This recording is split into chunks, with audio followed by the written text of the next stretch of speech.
بسم اللہ الرحمن الرحیم۔ السلام علیکم۔ شہر کے ایک متوسط طبقے کے علاقے میں ایک نوجوان رہتا تھا، زید۔ وہ بظاہر ایک عام سا لڑکا تھا، لیکن اس کے اندر ایک خالی پن تھا جس کا اسے خود بھی اندازہ نہ تھا۔ اس کی زندگی کا محور صرف دو چیزیں تھیں: دوستوں کی محفل اور دنیاوی مزے۔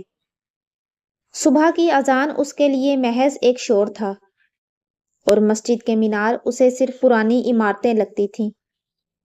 وہ فجر کے وقت سویا کرتا اور دن کا آغاز دوپہر سے کرتا۔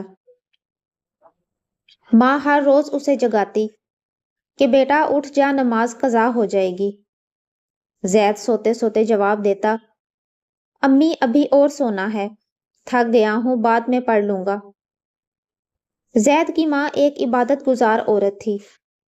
اس نے بیٹے کے لیے نہ جانے کتنی دعائیں مانگی، نہ جانے کتنے جمعے روزے رکھے، مگر بیٹا تھا کہ روز بروز دور ہوتا جا رہا تھا۔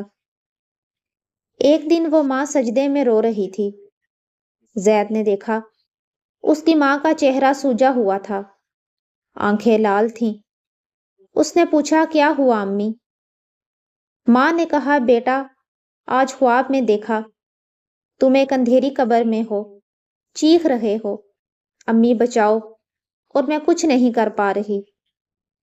زید نے ہنس کر کہا، امی خواب ہوتے ہی ایسے ہیں، آپ اتنی سنجیدہ کیوں ہو رہی ہیں؟ ماں خاموش ہو گئی، مگر اس کی آنکھوں سے بہتے آنسو چیخ چیخ کر زید کو کچھ اور بتا رہے تھے۔ کچھ دن بعد زید رات دیر سے دوستوں کے ساتھ واپسی پر تھا۔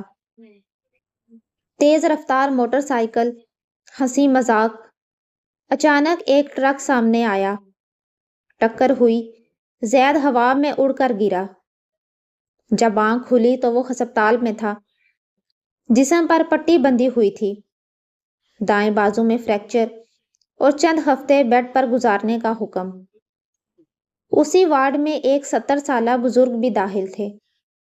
ہر وقت ان کے لبوں پر تسبیح، قرآن پاک کی تلاوت اور ایک عجب سکون تھا۔ زید نے پوچھا، بابا آپ کو بوریت نہیں ہوتی؟ کوئی موبائل، کوئی ٹی وی نہیں؟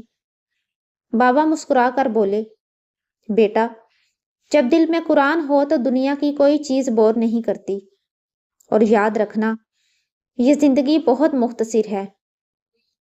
زید نے ہنستے ہوئے کہا، بابا ابھی تو میری پوری زندگی پڑی ہے۔ بابا نے گہری نظر سے اسے دیکھا، بیٹا موت کبھی عمر کا لحاظ نہیں کرتی، قبریں صرف بوڑھوں سے نہیں بھری، بہت سے نوجوان بھی وہاں سو رہے ہیں۔ زید کا دل ایک لمحے کو دھڑکا، اسے ماں کا خواب یاد آیا۔ ایک رات زید کو نیند نہیں آئی، دل بے چین تھا، آنکھوں سے آنسو خود بخود بہنے لگے۔ دل چاہا کہ اللہ تعالیٰ سے بات کرے۔ وہ اٹھا، وضو کیا اور پہلی بار تہجد کے لیے سجدے میں گیا۔ اس سجدے میں اس نے وہ سب کہا جو سالوں سے دل میں دبایا تھا۔ یا اللہ مجھے معاف کر دے، میں بہت گناہگار ہوں، مگر تیرے در سے خالی نہیں جانا چاہتا، مجھے راہ دکھا دے یا رب۔ یہ وہ لمحہ تھا جب آسمانوں پر بھی شاید خاموشی چھا گئی ہو۔ ایک گناہگار دل تڑپ کر لوٹ رہا تھا۔ زید نے ہسپتال سے واپسی کے بعد اپنی زندگی مکمل بدل دی۔ 5 وقت نماز، قرآن پاک کی تلاوت، ماں کے قدم چومنا، اور ہر انسان سے نرمی۔ دوست بھی حیران تھے۔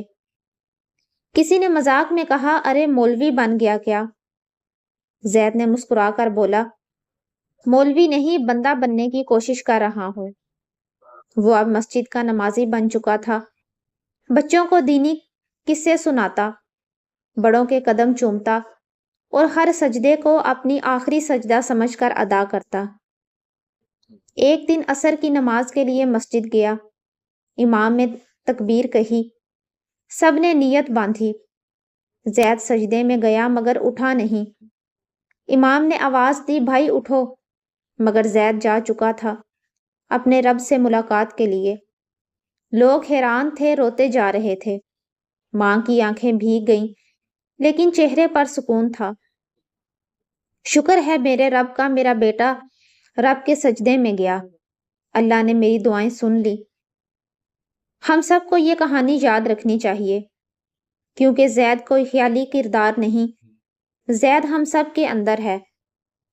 آج ہم سب کو خود سے ایک سوال کرنا ہے، کیا ہم نے اپنا آخری سجدہ ادا کر لیا، یا ہم ابھی بھی بعد میں کا سہارا لے رہے ہیں؟